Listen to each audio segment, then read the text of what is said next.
Hello again, friends, and you are my friends, and welcome to Talking Town on a Monday night. Because, of course, yesterday was Tottenham versus Ipswich, a game that finished 2-1 to the Tractor Boys, our first Premier League win since 2002. So we are here to celebrate. We are here to discuss the game that was, the day that was, thoughts, feelings, emotions, all of those different things as we go through our first Premier League win. And as always, we can't do these shows without you wonderful people at home. So please do get active in our live chat, get your comments in, your thoughts, your opinions, who played well, key moments of the game.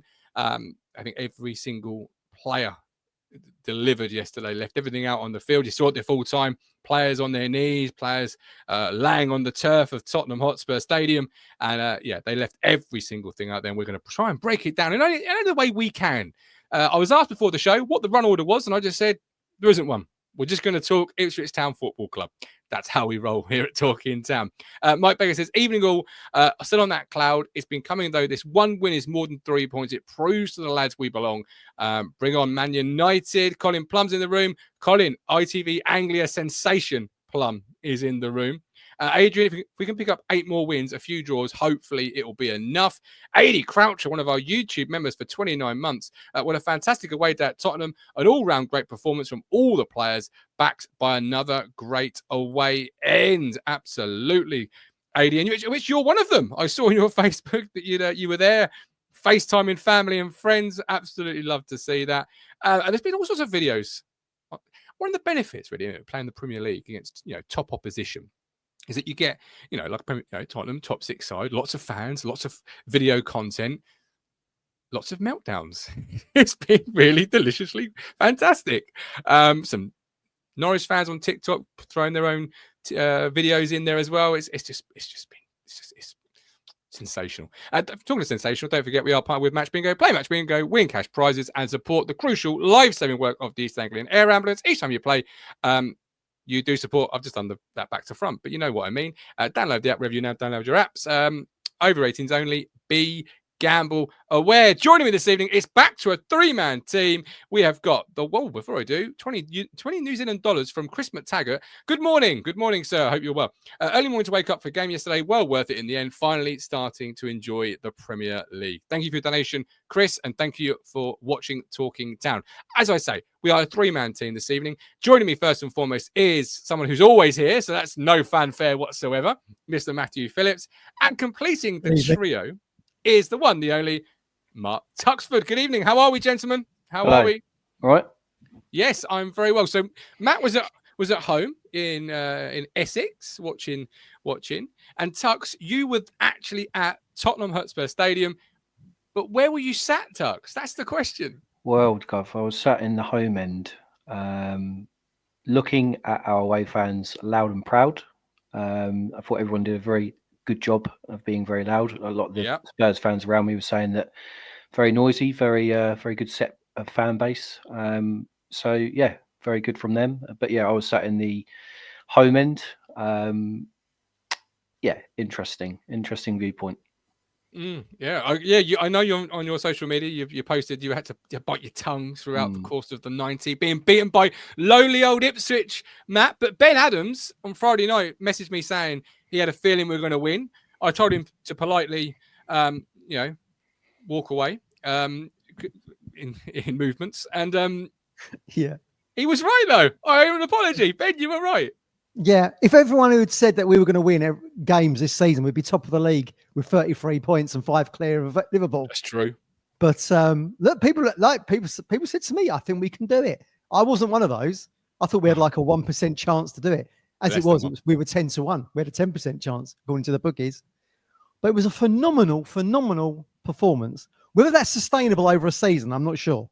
It felt like a cup game, didn't it? I don't know if you got that vibe, Touch. Like you get the underdog, the plucky underdog goes to the big gun and gets the win. It felt a little bit like that to me. Yeah, I must admit, I did feel that as well. But I don't know whether it was a mix of that Tottenham were really off it or we actually were pretty good. I think it was a mix of the both. I agree. They took us lightly, I think. If you see Matchday 2 last night, Troy Deeney's little breakdown. We'll come to Troy Deeney in a little bit, Martin. Will we now? I'm going to pick on that. Will we? Right, okay. There's a stat they gave, wasn't there, that we'd run 5 kilometers more than Spurs had in the first half. That is a phenomenal effort. Don't sleep on that. That's unbelievable to me. But then we know, the impact McKenna has on fitness and stamina and the attitude to win or to get a result that Town have got. They took us lightly, I think, and suddenly found themselves 2-0 down. Well, Big Ange wasn't happy, obviously, after the game and his interviews with various different, media outlets and Tottenham. Tucks, is it a case of Tottenham being Tottenham in this instance? Spursy. Well, yeah, I think there was lots of. I was listening to TalkSport on the way home. Obviously seeing other people comment on it, and yeah, lots of people branding it as a bit of a Spursy performance. But I just think that not enough credit went on our name yesterday, because we did give them a good game. We did, and yeah, I don't think Spurs were really 100%. I think they, like Matt said, I think they sort of took us a little bit lightly, but. At the end of the day, you've got to turn up yourself, and we know that from previous games in this league that, they don't have to be at 100% to still beat us. So, look at someone like West Ham where they trounced us 4-1. They're probably not at the best this season. So, you still got to go there and do a job. But yeah, it was quite a nervy sort of finish, I suppose. I think obviously Spurs, got a consolation goal, which turned out to be the goal disallowed, but then we hit the bar in the first half as well. So those things go in your favour sometimes. Obviously, I think the VAR decision went in our favour for once, but ultimately, you could be proud of the players. Don't get me wrong. I was sitting there at that 90 minutes with 8 minutes added on. I thought, oh Christ, here we go again. But yeah, I thought we did all right. Phenomenal effort, really. That first half we outrun them, as you say. We outthought them, outfought them. Second half, though, Tottenham, all these, top, Spursy performance comments, Matt. Tottenham were at it in the second half. We were resilient and stood firm. Yes, we conceded, but we showed a resiliency in that second half because Tottenham did come out in the second half and were a different side to the one you saw in the first. Yeah, you had to expect the Alamo, I suppose. Big Ange probably demanded it, and so did their supporter base, I guess. It's a funny lead, isn't it? 2-0 at the break. You often see this, don't you, in teams of say they're at home, 2-3 up, they just consolidate on that, don't they? And I think there was a little, you don't want to throw away, like Tuck says, you don't want to throw away what you've got already. We've done that before already this season, spectacularly at Brentford. Look, did we even have a shot in the second half? I'm not sure, but yeah, that was to be expected, I think. The second half performance was probably what Spurs fans wanted in the first half, but like I say, their running stats was well below ours, and we've got the attitude. People, you can't, for talent and skills and all that kind of thing, but attitude's a different thing, isn't it? We come up with momentum. We keep saying it. Back-to-back promotions. McKenna has built a culture that maybe he's missing at some of these bigger name clubs a little bit. He's a strange guy, Postecoglou, isn't he? Did you see the interview he did after the match? Just stared at the floor. I've seen him do that before. I can't imagine Kieran did. Well, Kieran's fronted up to the cameras, and I've never seen him as dejected as he was after his post match. And I think as a manager, you have to kind of be, even when it's not gone right that day, you have to come out and be positive and say, do you know what, we got that wrong, or we weren't at our 100% today. You can't go in front of your own fans and look dejected, because that doesn't say anything for what you're doing to the team. Yeah, he really did. I like him as well. He did great things at Celtic, and I think the Spurs fans like him, but he looked very dejected. And I'd be worried if McKenna had come out after the the winless run of 10 games and was staring at the floor and doom and gloom. You'd think, thinking, hell, I'm going to get relegated here. Do you know what I mean?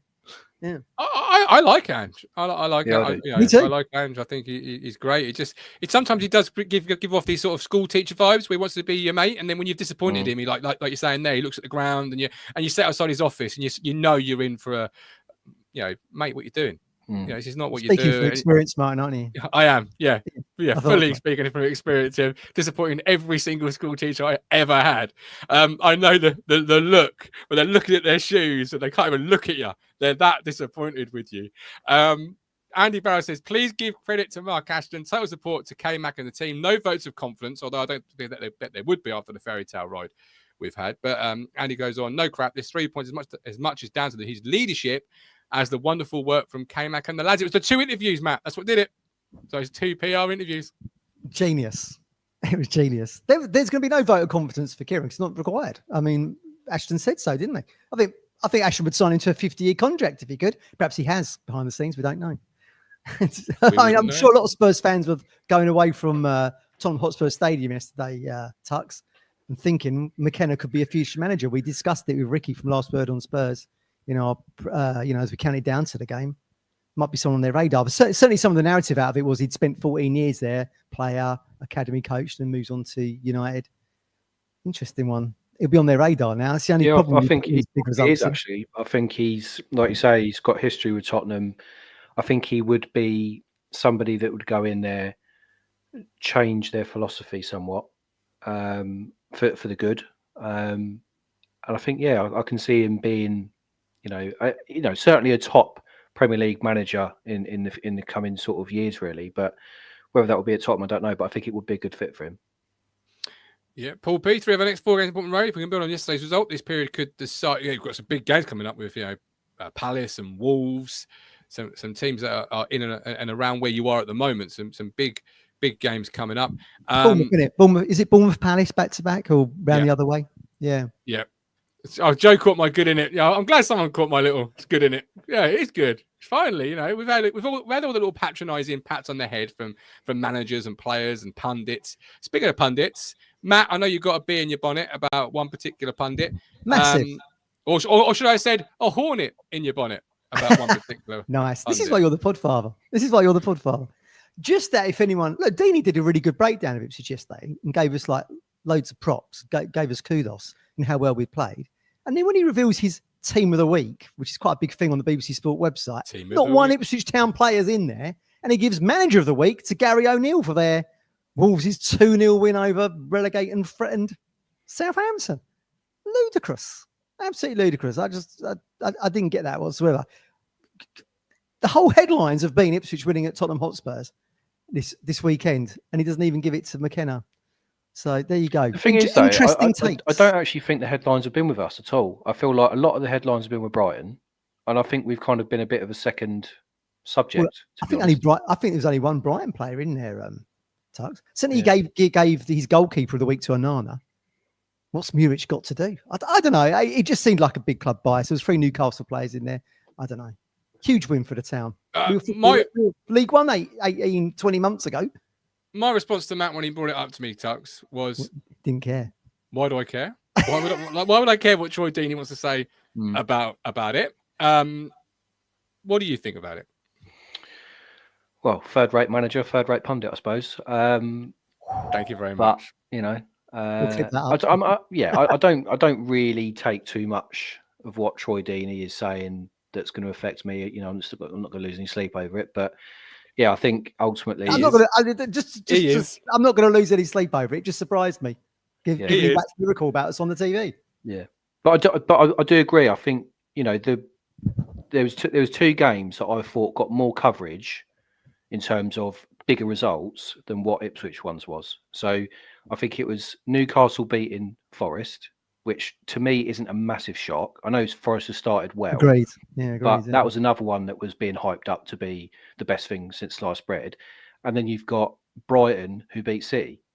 And it's a very good result, but City are not great at the moment. But we didn't get anywhere near that conversation for me. That still continues today. They've been on the BBC website again. Isaac is he the new Thierry Henry and everything? Yeah. Look, going to Brighton isn't for everyone. Not everyone can get points there. Yeah, that's true. That's true. But apparently Troy Deeney did give us great analysis, I think, last night on Match of the Day too, which I did watch. Surprised. That's why I was surprised. Shearer put Delap in his Premier League team of the week, so you got some love. But let's give our players some love then. Let's start with the first goal. Stick it in the Louvre. Because it's a beautiful thing. It's getting all cultured here. It is if that was stuck up there, I'd be going every week, mate. Forget your Mona Lisas and whatnot. This is what I want to see. Sammie Szmodics overhead kick at Tottenham Hotspur.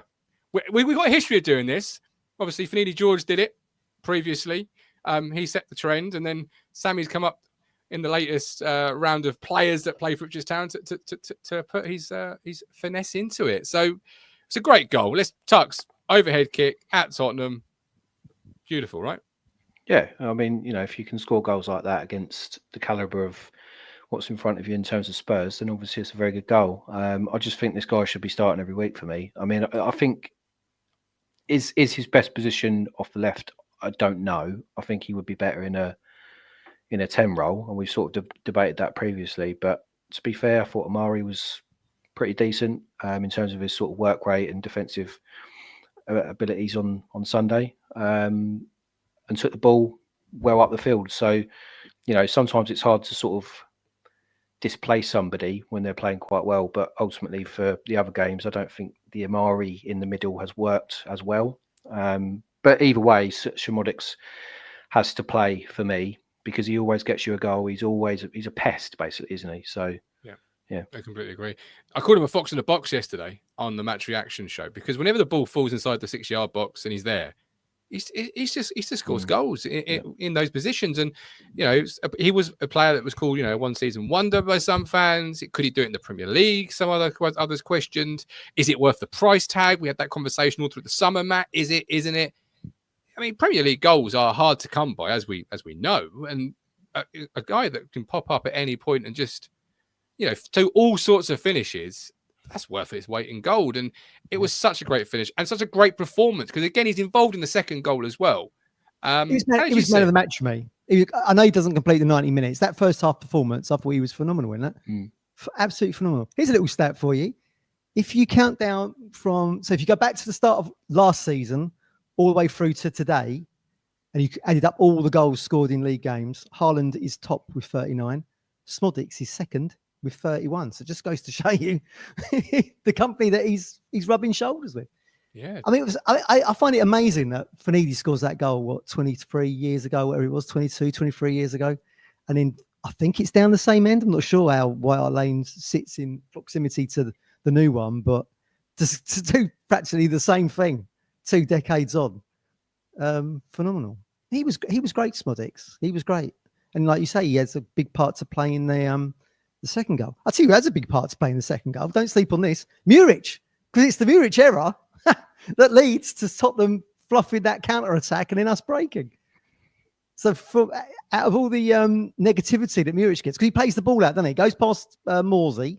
You'd have had maybe a good view of this behind the goal, Tux. Goes on beyond Morsey, doesn't they? I think Sarr picks it up, Son crosses, Davis clears, Johnson on the touchline, gives it to Amari. We break. Great touch by Johnson, by the way. It was a really good touch. He played very well as well. Yes, he did. Almost like you last couple of games, he's been very good. Game.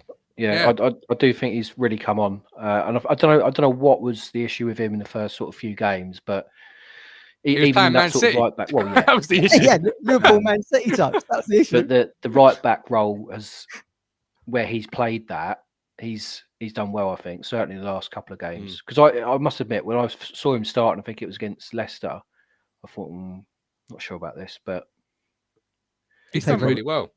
He played well in that game. Look, the fact he came into the side with, obviously Axel was the huge surprise, wasn't it? No one was expecting him back until Man United. He crafty there, McKenna, wasn't he? Didn't give anyone a sniff on that one coming in, did he? But no. I noticed he had a bandage on his hand. But certainly Axel and Johnson were there to work in tandem, weren't they? If you look at the heat map, they look like they joined together. It was to keep Son quiet, wasn't it? Yeah. You knew that was where all the danger was going to come from. A phenomenal, world-class elite player, isn't he? They coped really well with him, I thought. Very well. Because I thought he was very quiet throughout, actually, Son. Yeah. He had some chances, didn't he? He kept just shooting over. Muric made a couple of good saves. But yeah, to go back to the point, Muric tries to play out from the back. It goes beyond Morsey. They pick it up. Davis cleared it, like you say, Johnson to Amari. Great run in the 10 roll, Tux. And went to Davis, Szmodics, the cross, and that big lump at Tottenham. Was he a Romanian lad? Nearly scores 9 goals, and Delap gets the touch, didn't he? Yeah. Davis, though, clearing the ball out of one 18-yard box and then sprinting the length of the field. Because, he didn't just clear it and then sort of, stand and watch. He's joined the attack with such speed that allows us to overload it. But I thought Amari yesterday, Tux, that was probably arguably, and we've seen some great moments from Amari, some really great moments. But this is the top level. This is elite football now. This is, the place where names are made and money is earned. I thought yesterday was his best performance for Ipswich Town Football Club. He held it, he controlled it, he was strong in the last dynamisms of the game. He's buying you fouls, he's getting you up the field.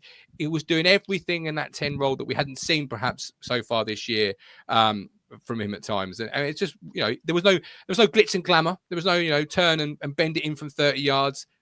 But it was a professional all-round performance at the elite level for me. Yeah, I thought he did very well. I completely agree with all your comments about him there. And yeah, I think that's one thing that's kind of lacked from his game is the defensive side of things and knowing when to hold the ball, when to release the ball. And hopefully now he's sort of seen that, I don't know what his reaction would have been, being starting on the right against Leicester the other day, that might have made him think, well, actually, no, I want to play in the 10, so I need to up the game a bit. But yeah, I thought he was top draw. I thought he was probably one of our top 3 performers on Sunday. So yeah. Yeah, and like goals, you can't buy a player, Matt, just releasing that pressure valve in the last moments. We're going for the corner and keeping it. So many times you see a player go for the corner and they lose it so easily. But he's kept it. But also that free kick right at the end where he wins it. I mean, it was a great 10 roll. There's a shout for him to be man of the match. Lots of shouts for man of the matches for players yesterday. Amari was really good. And he gave you something that I don't think Chaplin can give you in that 10 role, which is why you've got that different dynamic, I suppose, because he's got the pace, he runs at plays. Chaplin doesn't really do that. Chaplin's a bit of he's a clever player. He works in space. He reads the game really well. He goes into the box. Whereupon, because Walcott made a little joke, didn't he? He said Hutchinson reminds me of myself on Match of the Day last night, sort of breaking out, which I thought was a little bit of a joke, and people took him seriously online a little bit. But yeah, and he did exactly what Ricky from the Spurs pod told us Postecoglou doesn't like. Running with the ball, going down, getting injuries, killing time. He said Big Ange doesn't like that. And I don't know, Kieran must have tuned in because Amari had it down pat and he played very well. Great to see. Dare I ask you who you thought the man of the match was? Oh, crumbs. Who did I give it to yesterday? I think I might get... Did I give it to Muric? I think I gave it to Muric. I think. You gave it, I mean, look, there's no... Like I said earlier, I would have given it to Szmodics just for that first half display alone. That's what won us the game. But then you can look into the second half and you've got Amari playing well. I thought Dara, I've been critical of Dara. I thought he played very well. A lot of clearances yesterday, 9 or 10 clearances, I think he did. Burgess next to him, like you said earlier, Tux, hits the bar. Muric made some excellent saves. Real team performance of man. Like you always say, mine, don't you? You need players coming in with 7 or 8s, and you saw that in abundance yesterday. That's why we won the game. I just thought Muric for me man of the match because of the saves he made, commanding, he collected everything, and that save at the end from Solanke, where he just stays big, just stays as big as he can, as long as he can, and off his leg, didn't it? What a great shot from Solanke. He could have hit that harder, I think. Well, he's got nothing to aim at. You've got lucky and all though, didn't he? Like Burgess header deflects off Davis straight into Solanke's path. I was like, typical. How's your luck, Town? It was a good save. Yeah, because he stayed big. He stayed big and gave made the target as small as he possibly could. And I just thought it was his most assured performance in goal yesterday, which is why I gave it to him. But you could have given it to so many different players. Karius is another player. You could have easily crossed in for the first goal. He was good box to box. Gives you more energy than Phillips, doesn't he? Gives you more energy. There's a conversation in the chat, not perhaps this chat here, but the chat from yesterday. That does he stay in the team, Tux, over Phillips? Are you going to sort of stick with Jens Karius though, or are you going to bring Phillips back in? Well, it's always comes down to a bit of a tactical observation from McKenna, though, doesn't it? It's not really who's on form as such. I mean, look at Chaplin. Obviously been pretty good actually the last couple of games, but didn't get a start against Tottenham. So, as much as I would want to get involved in that argument of who's better or who's a better starter for us, I don't know. It's really tactical, but I think they are different players. I don't think they're the same type of player. I think Phillips is obviously much more defensive. Karius, I think yesterday really held his position well, but actually released the ball forward more for me. But then I've seen him play in other games. I thought he's been all right. So it's tactical for me. Yeah, I stick with Phillips. But then Karius is making it more and more difficult, Matt, to sort of remove it. He's such a quality, quietly goes about his business type player. Yeah, he's really good box to box, which obviously Morsey and Phillips don't really give you that. Well, there was a comment yesterday said, "Oh, this is why Cahoos was playing for Napoli." Well, he weren't playing for Napoli. That's why he's at Ipswich Town, not playing for Napoli at the moment. That's why he's come to us. So don't sleep on Kalvin. You know, I've been a little bit critical of Kalvin in the Everton and West Ham games. I don't think he played very well in those games at all. And then you saw from Brentford onwards, he played well, and he was having a good game against Leicester until he got the red card. But don't forget, like what we're saying, 3-4 years ago, he was England's Player of the Year. England international team's Player of the Year after the Euros, and now he's wearing the Town shirt. So look, we want the abundance of options, don't we? Like Tux, right? Like you rightly say, Tux. It doesn't really matter who's informal. It's how Ipswich are going to set up tactically. And McKenna made a really good point yesterday. He said we've got to be really in the press conference after the match. We've got to be really clever how we compete for points. And he did that exactly yesterday. He takes Chaplin out and puts Amari into the middle. Yeah. I think just going back to Phillips, I think he is the epitome of a confidence player. And really obviously he's had quite a fall from grace. But you know, the move to City hasn't done him very well. I don't think he'll ever play for them again. But you know, for us, I think he's probably had a bit of a mixed sort of spell, really. I suppose. I know he sort of came in and couldn't play the first couple of games. I think he's done okay since he's been here. And I mean, what riles me up more is that fans that are other fans of football clubs see Phillips and see him get sent off or we lose or whatever else, and they immediately pin it on him and say, "Oh, he's dreadful. They're going to recall him and all that sort of stuff because Ipswich don't want him and stuff like that." This couldn't be further from the truth. Couldn't be further from the truth because he is a good player. And I think with confidence, and you know, for me, you can't get a better manager than Kieran McKenna for someone like Phillips going through what he's going through at the moment. So, you know, I do think he's probably McKenna's, you know, number one choice alongside Morsey. But then Morsey's not. He's not a first name on the team sheet anymore. You know, I know he's played a lot of the games, but. Sorry to cut across you, Tug. So do you think a lot of that chatter about Phillips is because A, who his parent club is. Yeah. B, he's played in the England national team. So, you know, people just outside of Man City, if that's not a big enough number of people, know about him. And that, you know, we now live, and yes, we are on a podcast, but we are now living in a world full of clicks where you create the content that's going to be read or watched by the most amount of people. So do you think a lot of that just stems from the fact we do live in a world full of clicks, and a lot of it is just because it's Kalvin Phillips, Man City, and people are going to know and probably want to read it because there's those that want to support him but probably more that want to tear him down simply because he played for Man City and left Leeds and big money and all this different stuff. Yeah, it is probably, yeah. But I suppose given the position he plays, it's not like he's a striker where, you know, he's not played well and not scoring goals. He's a central midfielder or a defensive central midfielder. So what are people expecting, that we never concede a goal in the Premier League? Well, no, just because he plays for City, he's not going to win a game on his own either. So that's true. You know, he's ultimately going to, you know, a lesser side with lesser quality players than he was at City or even maybe Leeds. Yeah. So I just think people are a little bit harsh on him at times. Got a new viewer, Craig Cole. Welcome in, Craig. Thanks for watching. It says, "Evening, everyone. First time listening live. Love the content." Or first time listening live. Well, yeah, either way, we still value you, Craig. So why should I read comments before I read them out? Yeah, fair point. All right, another conversation brewing yesterday in the live chat and across various different places. Burgess, Greaves, O'Shea. Do you put Greaves back in when he's fully fit? Is Burgess now the shirt holder? Matt, over to you. Put 3 into 2 for me, please.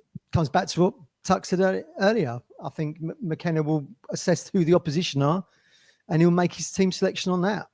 I don't think it's got anything to do with people are playing well or first names on team sheets.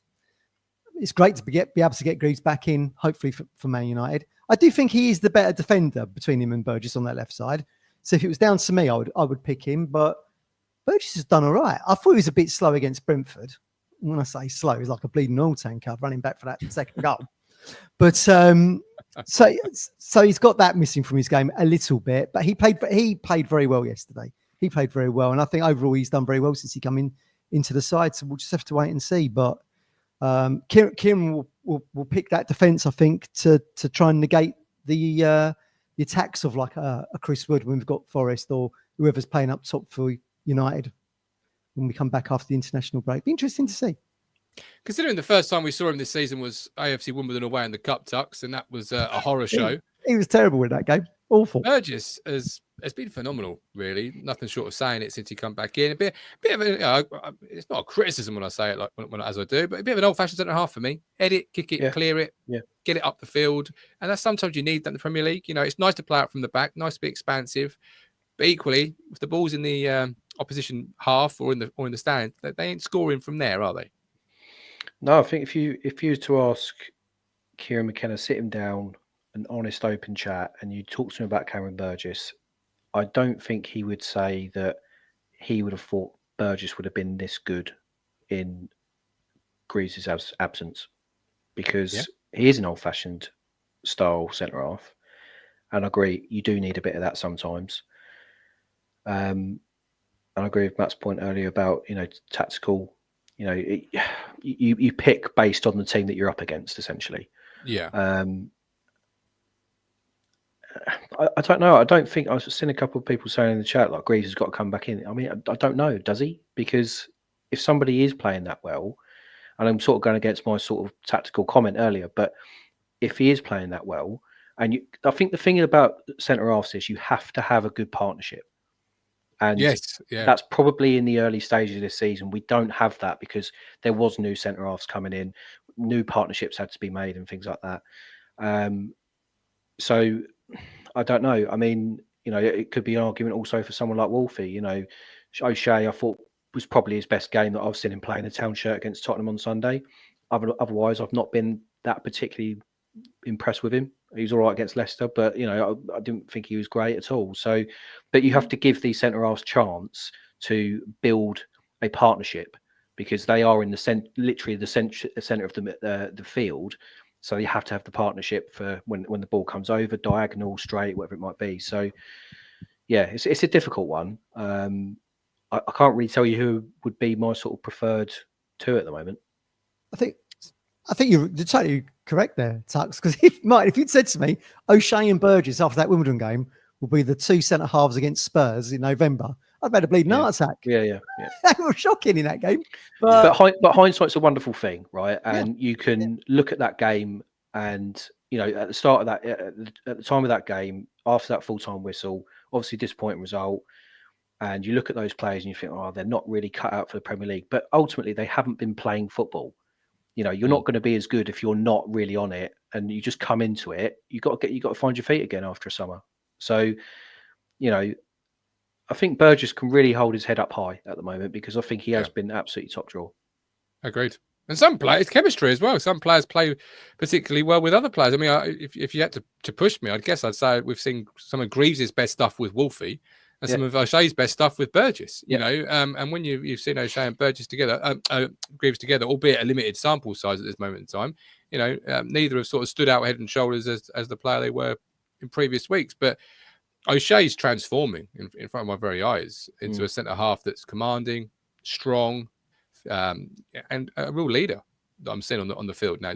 If you sort of see him on camera, or if you see him at the ground like Leicester, he's talking, he's organising. Really starting to grow. Been a captain, of course, at West Brom, wasn't he? Been a captain at a young age, so it shows he's got those kind of attributes. Which it doesn't really matter who the captain is, really. If you've got leadership right across the field, 1 to 11, that's fantastic. Yeah, and just growing. And I really thought I know you said about what you say, Tuxton here. I thought Leicester was a really good game for O'Shea. I thought yesterday again he built on a really good game and put another absolutely fantastic display out. And that's the two. That's the two.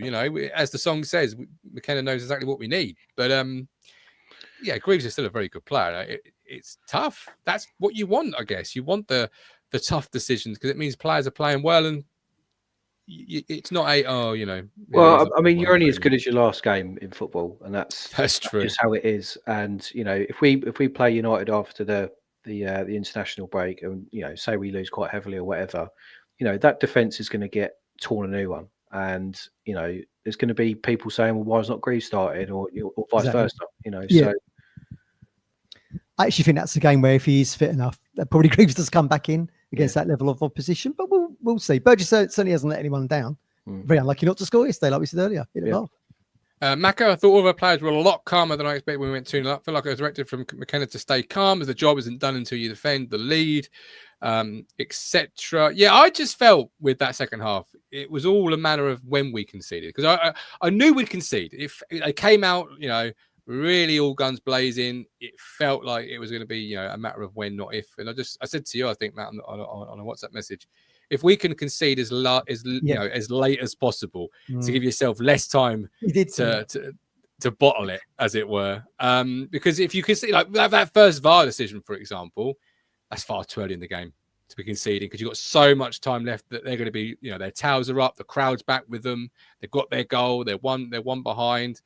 You give yourself a bit like Brentford, give yourself a lot of game to try and see through. Yeah. We said that Friday, didn't we? We may get a decision with the VAR, given what's happened, the narrative of leading up to the game, and we did. And it was the right decision, wasn't it? Because, you can't score off a deflection off your hand, the player's hand. So it was a good, helped us out there. I think if we hadn't had that last season, they probably would have given that goal, I think, in the Football League. So we done us a favour. It was a fairly decent goal they scored, though, wasn't it, from the corner? I mean, I don't think West Ham. I don't think Tottenham are well known for scoring from set pieces. I think that's one of their bugbears. They're not. I think Ricky said that to us, didn't he? They're not really good from free kicks, and albeit Maddison scored against Villa, but corners and stuff. But that was quite well worked goal, wasn't it? I think Romero sold a bit of a dummy on Axel when he pauses, and that Benton curve runs in front and gets his head in. That was a well-fashioned goal, I thought. Did you feel like they'd get it back to 2-2? Were you getting Brentford?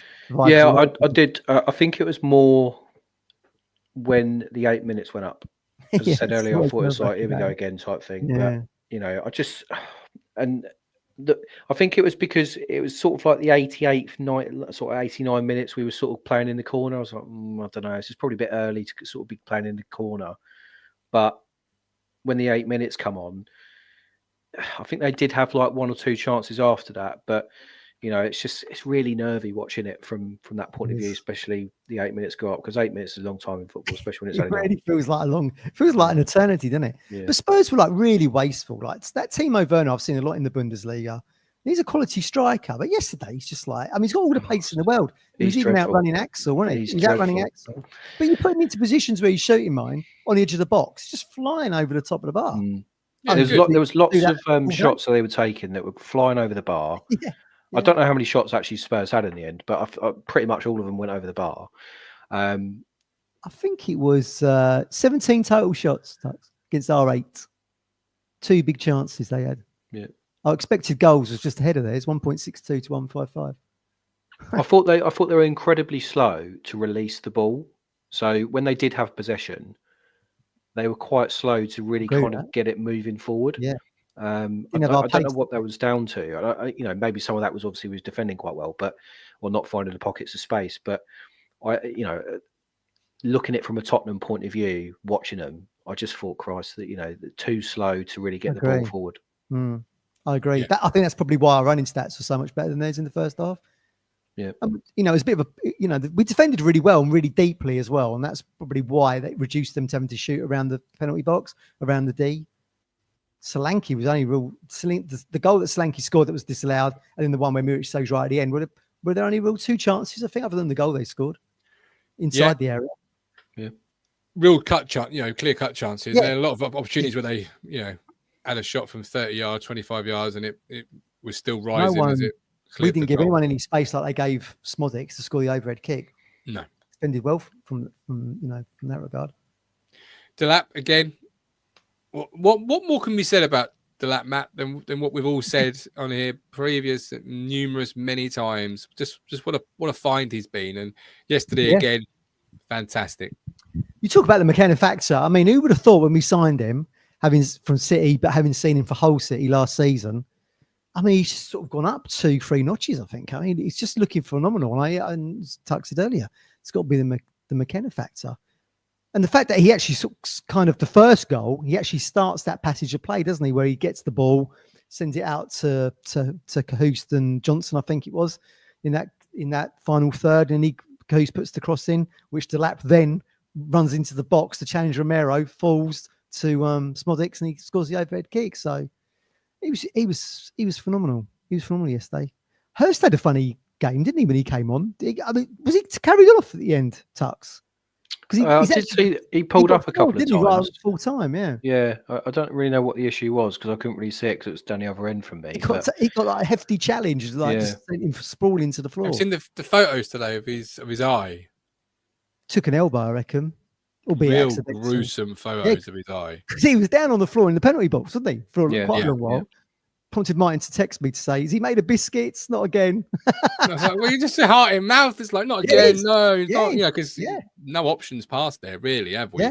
In terms of same mold of player in Delap and Hurst. It was quite a worry in the second half because I think he certainly went down at least once, really heavily, near enough when he came on.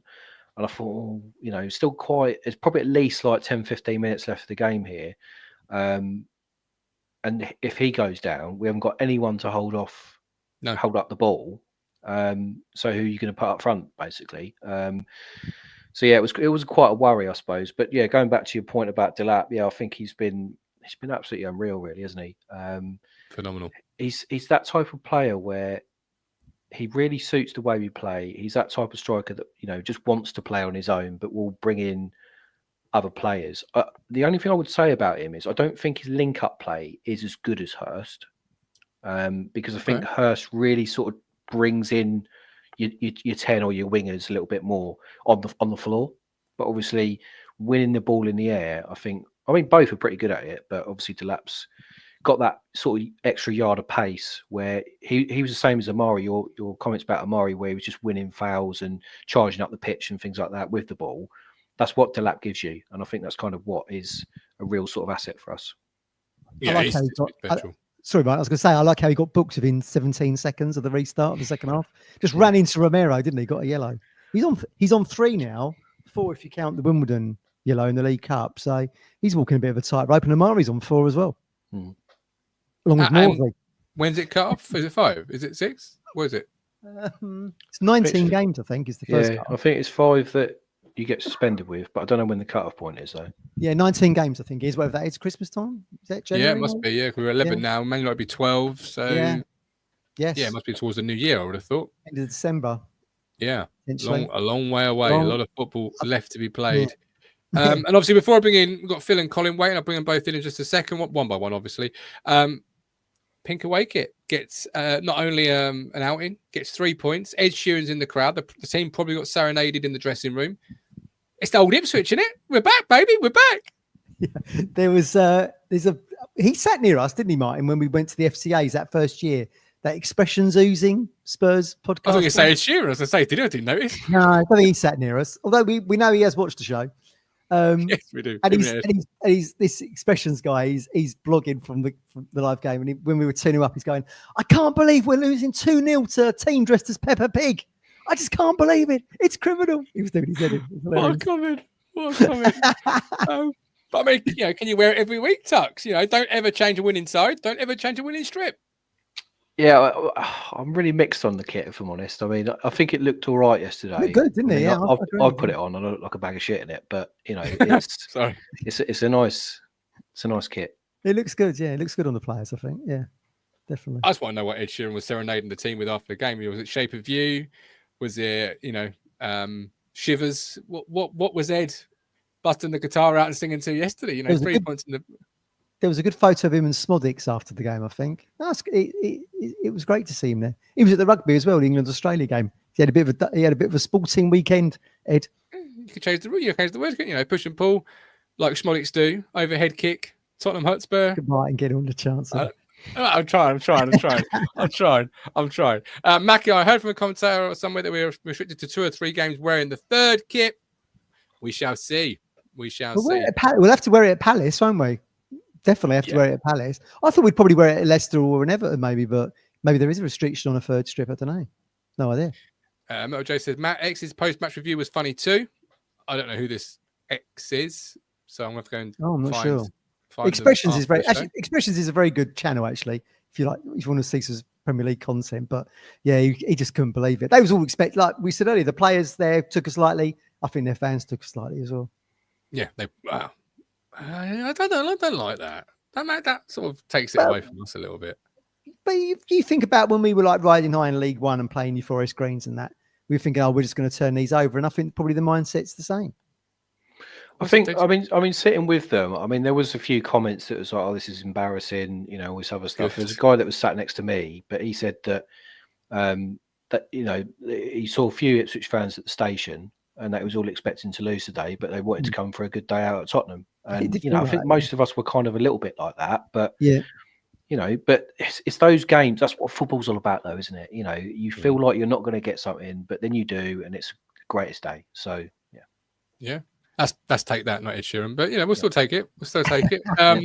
It says just jumped on here. What display yesterday? Amari played above his years. We have got lots of Delap songs being sung around the concourse, around Liverpool Street Station, says AD. Absolutely love to see it.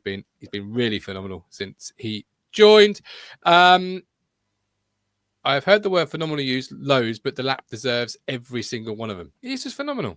I'm running out of things to say about Delap when it's only 11 games into the season. It's that good. He's at times been a one-man band. He's got 50% of our goals, I think. And I think Opta said only Chris Wood and Haaland have got a better goal record in terms of what they've scored for their clubs this season. So, again, an A-Town player rubbing shoulders with really good strikers. See, that's something else I never saw coming. I haven't seen him for a couple of years under Mick McCarthy. Chris Wood. I never saw that. I never saw that coming. That was 10 years ago, though, wasn't it?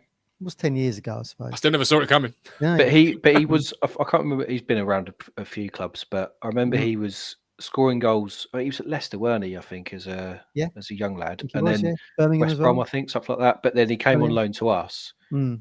Wasn't great at all. But then that's when Daryl Murphy was banging the goals in, wasn't it? So. Yeah, famously, obviously Huddersfield away, Bank Holiday Monday. Varney and Wood up front instead of Murphy and McGoldrick. Not that I hold grudges, Mick. Not that I hold grudges. Not that I hold grudges. Still, Mick was ahead of his time. He knew what was coming down the line. Yes, not at that time. All right, bring Phil in. Phil, welcome in. What are your thoughts on yesterday's game, my man? I got plenty to talk about tonight because I wanted to say it on the show yesterday, but I couldn't get on because the internet network signal after the games, around the stadiums are really poor. But I've got loads to say. Just quick question to Matt. Matt, do you still think that Ipswich are not creating enough goal-scoring chances? Well, we weren't when I first floated this. We weren't, Phil, because we were bottom of the stats. So the stats showed us. Stats count. Stats matter. So it shows exactly how the team. I was thinking about this. You're quite right, and I was thinking about this yesterday. Our last 2 away performances now have yielded 5 goals in the Premier League. So I think there's been certainly was on the trajectory of that. It's great to see because if we don't do that, if we don't create chances and we don't score goals, we ain't going to stay in the division. We all want to stay here, so we get days like yesterday. That's good. But we've got to start putting wins together, like one in isolation like yesterday, ain't going to help us. Like we say, you got your Palace and Bournemouth back to back at Portman Road, one under lights. Hopefully we can get them 6. Wolves is away, Martin, I think. Yeah, but it's still back to back. Absolutely. That's where the context changes now. I'm saying November for us on paper looks really tough. Man United at home, Forest who are currently 5th in the league away. United feels like an easy game than yesterday, though, Phil. Well, I would say it could be. It could be. Looking at the analysis yesterday, match of the day against Leicester, when I looked at the score at full time, I thought, oh God, Man United, they've got their mojo back now, haven't they? But when they analysed it on match of the day on Sunday night, they said that I think for the majority of the game that Leicester had more possession, but they didn't do really much with it. But when Manchester United had the ball, it wasn't really such an improved performance, even though they scored 3 quality goals. And we need to be wary of that because, even when they've got the ball at their feet with space outside the area, we need to watch them in 2 weeks' time because they're still going to be just as potently deadly as they were against Leicester yesterday. So we need to be, and I'm saying looking from the performance yesterday from us was brilliant. By the way, just that stadium is spectacular, and when you're inside that ground, just looking up at those stands, they're so steep, aren't they? Mm-hmm. That I'm saying the banks behind the goals at the other end from where the away fans, that's huge. Absolutely huge. Based on the Dortmund one, didn't it? It's supposed to be that the yellow wall in Dortmund, isn't it? Very impressive stadium. Fantastic stadium. It is a very impressive stadium. Phil, next item on the agenda. Okay, right. Partnerships. Axel and Johnson down the right. And just going back to the Brentford game, look, Phillips and Cajuste in the midfield against Brentford, for me, shone. That worked for me, even though we got beat, and we know why we got beat, because of the referee's decision to send Clark off in the second half. If we had 11 players, on the field at full time, we would not have lost that game. Phil, we've got no evidence to suggest no. that. Look. In my opinion, Phillips and Cajuste really works, and it works really well. They were good. No, I agree. So that's. I'm saying for me, we've got. I'm saying okay, when Morsey picks up his 5th yellow, because he's going to pick up his 5th yellow, no problem for me. And yesterday the partnership with Axel and Johnson down that right, who would have seen that coming? Playing, doubling up. I'm saying he needed to against Son, and then I think when Werner came on, about 20 minutes to go, I think Tottenham started to find an avenue, a channel to try and hurt us. And I think he did that. I think that there was moments there when Werner did have the ball. He was running at the back line, and he was getting into that pocket of space where he could have done the damage. But, Axel and Johnson, really, really, really happy to see Axel back, especially ahead of the Man United game. I was kind of thinking, we're going to have to wait for him until December, maybe Christmas time. I'd heard a report, the other week saying that he'll be out for another month. So I was thinking maybe Christmas time. But no, he's come back, and those two really shone yesterday. The January transfer window, Ashton's already said that we're going to be spending more money on new players. I'm so looking forward to that. Because, I think up until, what was it, when we played Everton, we looked like we need one or two. What do we need, Phil? That's the conundrum. What's the players we need? I think, look, as far as I'm concerned, I've changed my mind about a number 9. I think in Delap and Szmodics, we've got 2 players who can score us the goals to get us the results, and Hurst as well. Hurst brings something different to that front line. He does. Like you said earlier, he creates the space. It's just something about him that he kind of does the hard work for the other attacking players around him, which is so nice to see.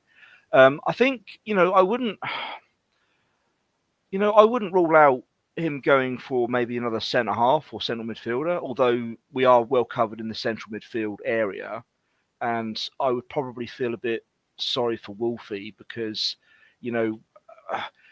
with O'Shea, whether it's either O'Shea and Greaves or Burgess and O'Shea, it looks as though now we're at a point after 10, 11 games that we've actually got to a point where we can really start to see that partnership forming at the back. And I think it's not going to be easy for McKenna to change it, break it up, do something else, do something different.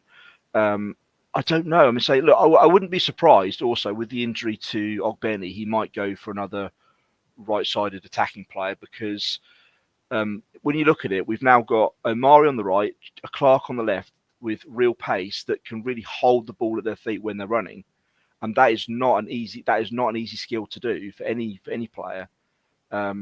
I would say I would love to see Jack Clark get 1 or 2 goals for us, especially in front of the Portman Road crowd, because he does have that talent, he does have that quality about him, and I would like to see him, celebrating the glory of getting a goal or 2, because he's a player that is capable of doing that at this level. And also on the show during the week, I predicted a 2-1 win for Ipswich, so I'm really happy about that. Really happy. Now, what are my lottery numbers, Phil? So I've never got to do a podcast ever again. I'm still waiting for somebody to tell me what the Euro Millions numbers are going to be, because it's been a long time since I've won anything on that. Maybe I should start playing Match Bingo. Well, yeah, certainly you should be gambling away. I think Phil makes a great point now. I do agree on the right-sided player there, and I think another striker will come in. It still feels too light to me. Feel like Delap goes off yesterday. Hurst comes on. Don't know if he's going to get injured. Who's behind him? True. Al Hamidi. I think you're absolutely right. I saw Hurst's appraisal of Hamadi in midweek, where he's training really hard. He's doing some good things in training. He's a good little player, but not Premier League standard yet. That's all. True. I would say I think he's the one. I think he's the lucky one in the squad where he. I'm saying if we'd got Brozier from Chelsea in the summer, he would have been out the door, no question for me. Because but look, I'm sure that both Ashton and McKenna have kind of already sort of handpicked who they want. They would have been working on it since summer, I think, because that's what they tried to get left, didn't they? Last knock-ins at the window. Yeah, I think he's going to be a bit. I think he's going to be a bit pricey. I think Middlesbrough will probably want. Oh yeah, you've got to pay. What do you call it, Martin? 10 or more million for him, I'd say. Transfer window tax or something you call it? January window tax. Yeah. It's going to be full effect. Yeah, Phil, I've got to bring Colin in very shortly. So give me one last thing from you. Come on, give me one last thing. I was really, really looking forward to booing Van Nistelrooy when he came down here on the 24th. But he's left Manchester United today. They've announced it. And he's left. Gone? And I'm not going to get that chance to boo him. He's left. There'll be other chances now, Man United, to boo him. Maybe. We'll pretty good job there, I will be getting my Wolverhampton ticket tomorrow morning at 10 o'clock. Good man. Look, thanks for coming on the show. Thanks for a whole range of points. It's always a pleasure. Look after yourself. See you later, Phil. No team leak, says Mark Johnson. Axel was a proper surprise. It was a big surprise. That was good. That was good because that's been just an annoyance the whole season. Whether we've floated it on the show before, haven't we? So that was good. The thing is, I don't mind these surprises. I think I like it. Everyone wants to kind of know what the team is before the team's even announced.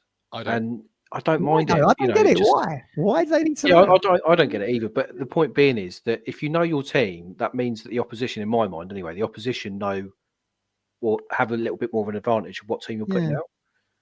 So they do go on social media. Everyone goes, because someone so put it on social media. We spend millions on statisticians. We spend millions on scouting departments, but one thing we don't ever check is social media. Should we be checking social media, Bob? We spend all this money on our stats, but no one's checking the socials. Should do that. Oh no, I loved it. I was at a church lunch, and Debbie, one of our viewers, suddenly shoved her phone under my face and went, "Look at that!" It said Twente Albion. I was like, the element of surprise. What on earth? Is that today's team? I was like, although he posted it himself, had he not? Had he not posted a picture of himself? Yeah, but for those that are busy, I'm not looking at everyone. But no one put two together, is what I'm saying. Maybe, I don't know. And there was they mentioned, I've seen some tweets from that morning saying, "Oh, does this mean? Surely not." Yeah, exactly. But I hadn't seen any of those I'm not really on Instagram. I've got an account, but I never really go on it. I've never got on Instagram. Who wants to see pictures of my life? I don't want to see pictures of my life. No, Tux. Nice. I don't want to live my life. Why would you want to see pictures of my life for? Strange behaviour. I understand some people really are into it. Yeah, he loves it. Uncle Albert, your cat called? Yeah.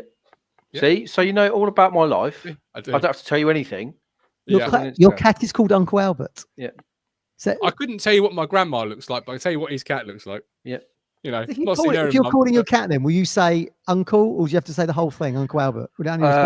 Sometimes I say Unc from Only Fools and Horses. You've shortened it down. Or I like that. I just say Albert. But his proper term is Uncle Albert. From Only Fools and Horses. Mm-hmm. Love that. Love it. That's a great name. Yeah, it's a great name. Right, Colin, last caller in this afternoon. How you doing? What's your thoughts? Hi, Colin. Fresh from ITV Anglia. Yeah, good evening, everybody. Good evening, Tux. Good evening, Matt. Good evening, Gov.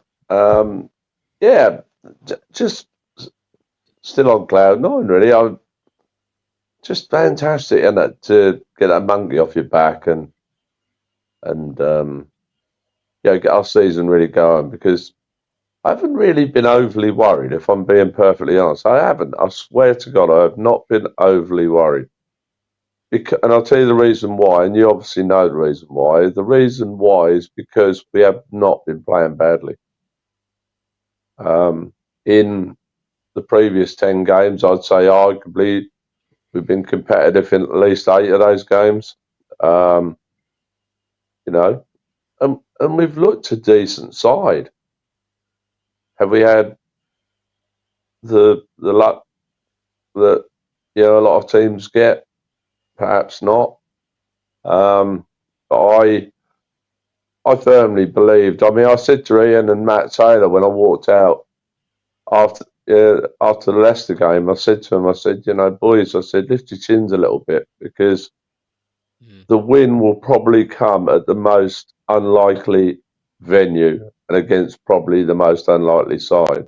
Been saying that myself, yeah. Agree with you. Yeah, and Gab, did I honestly think it'd be Sunday? Of course, my heart, you know, always said, yeah. I mean, I had maybe a few doubts, but you know, I just think the result, and because of where it was, and to be honest, that stadium is absolutely immense, and that can be, I would imagine, that could be quite an intimidating, you know, venue for a lot of sides.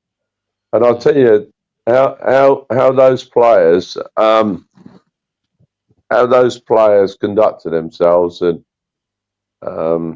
everything on Sunday or yesterday was tremendous. I actually went in the ground when I first got in the ground. I actually went in the ground and just had a little look round when there was nobody in there.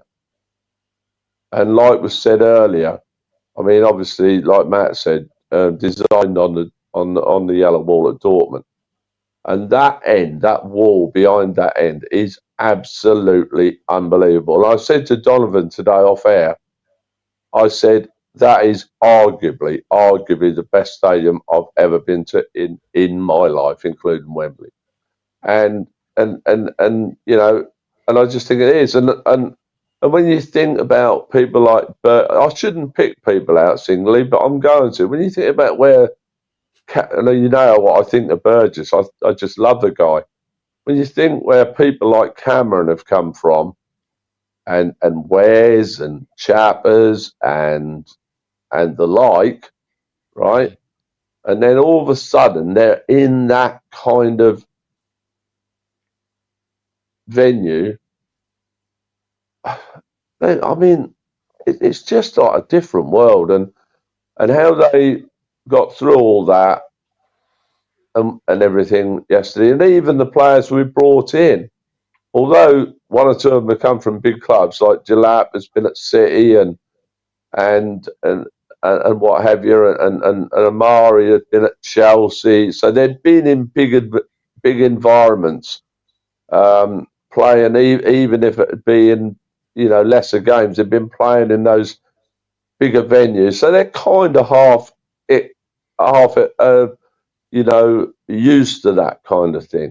But quite a few of our players haven't been, and I'll tell you, from what if you say like from 1 to 11, you know, the players who started the game, I wouldn't give any player under 8. Every player get at least 8, and I thought Muric. I mean, I said to one or two people who were around me, I said, you know, we can't hear the old Muric doubters today, you know. And I've always said, and I've always maintained, and I will say this to my dying day: you support the team that's in the blue shirt. You don't support a player because you think he's got a nice hairdo, or you think he's decent looking from a female point of view, right?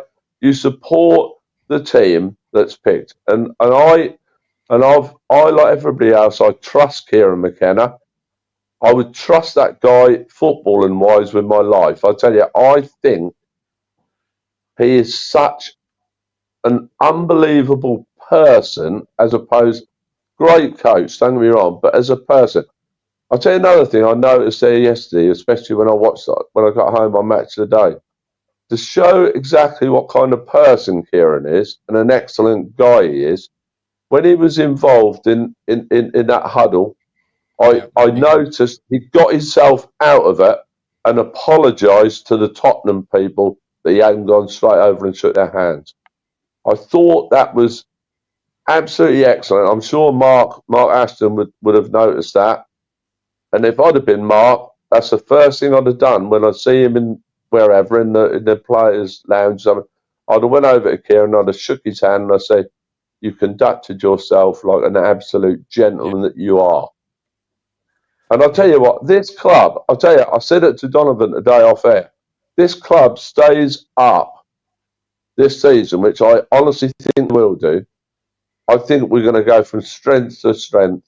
I really believe it. And we've all got to believe that. I put in the chat today, believe, believe, believe. Because we've got a fantastic foundation here now. And we've got a fantastic foundation. We all know, us people on here, we were there. We was there when there was, I don't know, probably 10,000 in the crowd or 12,000 in the crowd when we was playing the likes of Lincoln or whatever in Division 1, with all respect. And we're now playing in front of 61,500, 62,000 at West Ham.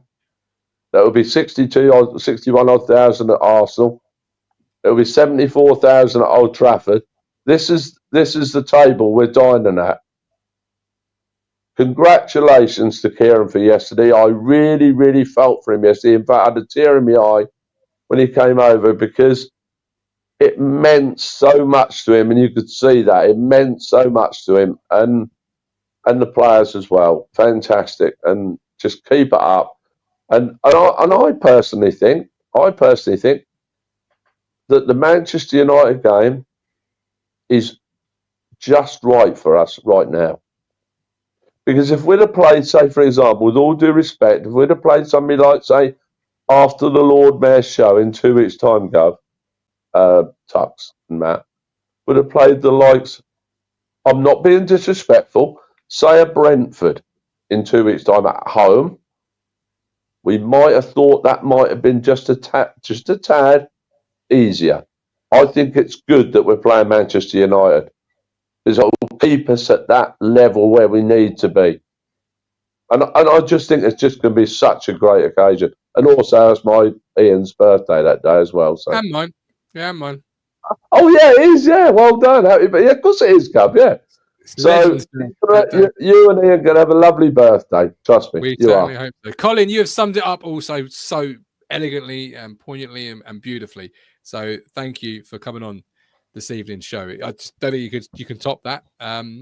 So I appreciate you. And I'm sure I just say one last thing? Of course you can. Everyone can. Everybody knows this. Anybody who knows me. Just one last thing, and I always say it because I haven't said it tonight. Those fans tonight were the 10 out of 10. They really were. And I'll tell you what, I've been to, I've got to keep going on about, I've been to all these grounds and everything, all these away grounds. And in a concourse, I have never in my life ever heard anything like that underneath there. From start to finish. I've done something on yesterday. Sorry, I nearly said Saturday. I did something yesterday I don't normally very often do. I went down with a friend of mine and had a pint at half time. We went, that's another thing I don't normally do. I went down on about 44 because obviously, everybody would be herding down there.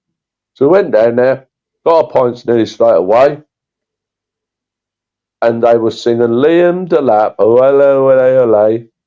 From the minute I got down there to the minute I got back in, well, I was going to say get back in my seat, but the minute I stood up back in the stadium, it was unbelievable. It was, I suppose the word would be bedlam. It was unbelievable. And they were banging the metal stairwells, what went up. It was unbelievable. And also, I've just got to say this, I didn't see it myself, but I got told it by a pretty good source today, that when we went out of the stadium yesterday, a lot of stewards were actually applauding the Ipswich fans as we went out, and they were all saying, I hope you stay up. And they were being really, really good to our supporters. But yeah, 10 out of 10 for the supporters. We always go on about they are the 12th man. And believe me, and I say it to each and every one of them every week, keep it going. Because you are the 12th man and you are helping. They're helping a lot. That helped that team over the line yesterday. They were a credit to Ipswich Town Football Club from minute 1 to minute 98. A credit they were, honestly. Yep, absolutely. Colin, appreciate you. And well done on ITV Anglia this evening. Look after yourself. Oh, All sick, Colin. the best. We are partnered with Stowmarket Osteopaths. Give Freddie a call there. He is the governor. 01449613633. Don't live life in pain. Give Freddie a call and tell him I have sent you. Stowmarket Osteopaths. Gary Lineker is leaving Match of the Day. I don't know if you two have seen that or heard that. It was rumoured. Wasn't it? Who's leaving Match of the Day end of the year and the BBC altogether, I think. I'm just quickly glancing over the article. Okay. Any thoughts on that? He's been part of the furniture as well, hasn't he? On Match of the Days. Done he 20 odd years now, I think, if not more. Since 99. Wow. That's ahead of her. Well, he both presented it in 99. I don't know when he actually took over the full time presenting. He's going at the end of the season. After the end of the season, and I think he's leaving after the World Cup. So he's leaving the BBC after leading coverage of the 26 World Cup. So end of the season for Match of the Day, and then leaving the BBC altogether. Okay. Interesting. Be interesting to see you. It's such an iconic role, isn't it? Who to present that? Be interesting to see who fills his shoes moving forward. I think it's interesting that you've got someone like someone Ian who's Wright. good. Well, yeah, someone like Ian Wright who's left. Gary Lineker's left now. I do wonder the future of Match of the Day now, if I'm honest, because Match of the Day was the pinnacle. That's what you'd look forward to, especially if your team had won. You'd go on and watch Match of the Day, but now you can see it literally at the click of a button. You can see it on your social media. You can see it on Sky Sports, or TNT, whatever you want to watch it on. So yeah, I do wonder the future of it, if I'm honest. I'd be interested to see the ratings for it. I do think a lot of it is nostalgia. A lot of fans tune in for the nostalgia of it being Match of the Day, and you want to see yourself on there and hear I wonder how many fans of Big Six teams watch it. Good point. When you've got every other person in the world talking about your football club, they'll be having that conversation internally at the BBC, I would imagine, given all the, as you rightly say, Tux, all the competition, the stuff you can see on social media, because they stick it in like what 10:30, 10:40. Match of the Day 2's on even later, I think. I mean, it must be fair. Is it cheap to make though? Do you think? Is it? I mean, it bring for for what it brings into the beat. I mean, I've been up to the studio there and had the tour around it and everything up in Salford. I mean, state of the art facility, studio, green screen, all that kind of stuff. Yeah, it'd be interesting to see what happens. Be interesting that. I've got no problem with Gary Lineker. He's just no Des Lynam, is he? Let's be honest. Des was the king. Yeah, Jimmy Hill before him. Yeah. Caliber of presenters there. Just out of this world. Because you grew up with them, didn't you? That was why. Yeah. I mean, yeah, it's true. Who presented the Premiership on ITV? I know Andy Townsend did the. Des Lynam, yeah. Was it Des? Because I could see Andy Townsend as Townsend's tactic truck. I can see that. That's all I remember. That's all I remember from that. But Match of the Day was always Des for me. Always Des. They had it on at tea times, didn't they? I think it was like 6 o'clock or something. Funny time it was on. Yeah, they brought Des over for it. Yeah. I don't remember him doing that. That's one of those moments in time I don't remember him doing. But there we go. But yeah, there we go. We've discussed it now. It's job done. A real shot in the arm yesterday's win. After maybe here we go again, or how Town going to get on? I'm probably going to get beat this week. Yesterday's a real shot in the arm, and I can't believe massive shot in the arm. Can't believe we went there and won. But a stadium I sat in 4 or 5 years ago and thought, this is a football team. That, my club in League One plays the same sport as this team. And now we're there, not in a cup game, but in a league game. But so it's interesting, just to finish mine. If you'd said right at the start, before we kicked off against Liverpool, by the time we come to the third international break, Tux, we'll actually be sitting in 17th, not in the relegation zone. I think we'd all have gone for that, wouldn't we? So we're actually in a position that most of us would have hoped for. I think if you'd have said at the start of the season, where do you want to? Well, where do you think you'll finish? You take 17th, because it means you stay up. So if we stay in that position the whole duration of the season, fine. I hope we get a few more wins by then. But yeah, absolutely. All right. Anyway, we've done for the day. Like, subscribe. Matt Phillips, Mark Tuxford, the Gov. Thank you for watching, and catch us. It's after a break now, so I'm not sure when you'll catch us, but you'll certainly see us next Wednesday for a match preview show ahead of the Man United fixture. You may see us before then. That depends on schedules, but I'll let you know via socials and the community tab. But thank you for watching. Thanks for choosing Talking Town, and we'll speak to you soon. Bye bye. If I am down or when I am blue, I can't get enough. Hopeless lover, you make me happy, I feel so fine. Oh, how I wish that you were mine. I can't get enough. Hopeless lover, hopeless lover. I woke up all soaked in sweat, weird chills running down my neck. I felt went crazy from just the thought of you.